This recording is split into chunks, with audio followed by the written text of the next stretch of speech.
In the early 2000 years, the small town of Bristol, Tennessee, was the site of one of the most mysterious and horrific stories ever told.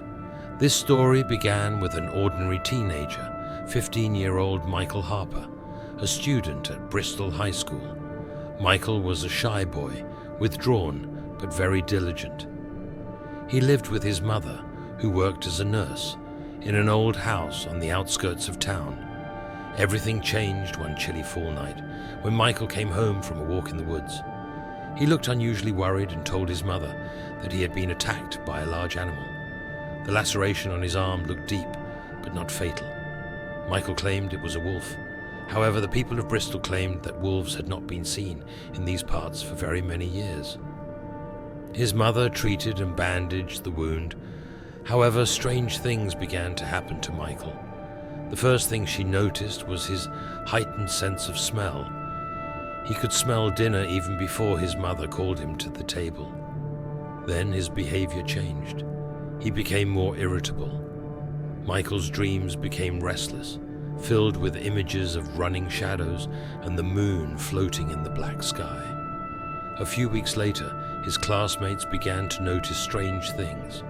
Michael, who had always been one of the weakest in gym class, suddenly began to show unnatural strength and agility. He ran a mile faster than anyone else, jumped higher than anyone else. Once he pushed his comrade with force, leaving a large bruise on his shoulder. This incident caused alarm among the school children and wariness among the teachers.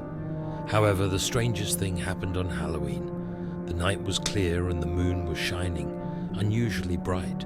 Michael and his friends handed out candy, and close to midnight, he disappeared. His friends said that Michael suddenly stopped and started listening to something. Then he ran toward the woods. None of his friends dared to follow him. The next morning, the town woke up terrified. The Graham family, who lived next door to the Harpers, were found dead. Their bodies were torn to shreds, the walls of the house drenched in blood. Police could not explain what had happened. Tracks at the scene indicated a large animal. However, there was no sign of wolves or bears in the neighborhood. Michael did not return home until the next day. His clothes were dirty, his eyes glistened, and a strange smile froze on his lips. He remembered nothing of what had happened the night before.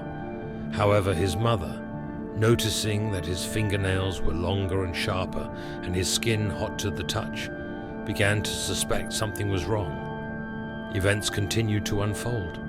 Every full moon there were strange occurrences in the city. Dead animals were found. Some heard wild howls, and others claimed to have seen a huge shadow moving through the forest. Rumors of the werewolf began to spread through the town. People became afraid to leave the house and avoided going into the woods. One day, Michael's mother found torn clothes in his room. She realized that he was turning into the beast that the whole town feared. In desperation, she went to the local priest. The priest said he had heard of similar cases. He advised her to keep Michael away from other people. However, the story ended tragically. On the night of another full moon, Michael disappeared again. His mother prayed that he would not hurt anyone. However, by morning, another victim was found in the woods.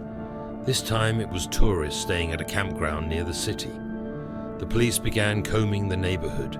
When they finally found Michael, he was naked, shivering from the cold and repeating one phrase, "I didn't want to do it. They made me do it."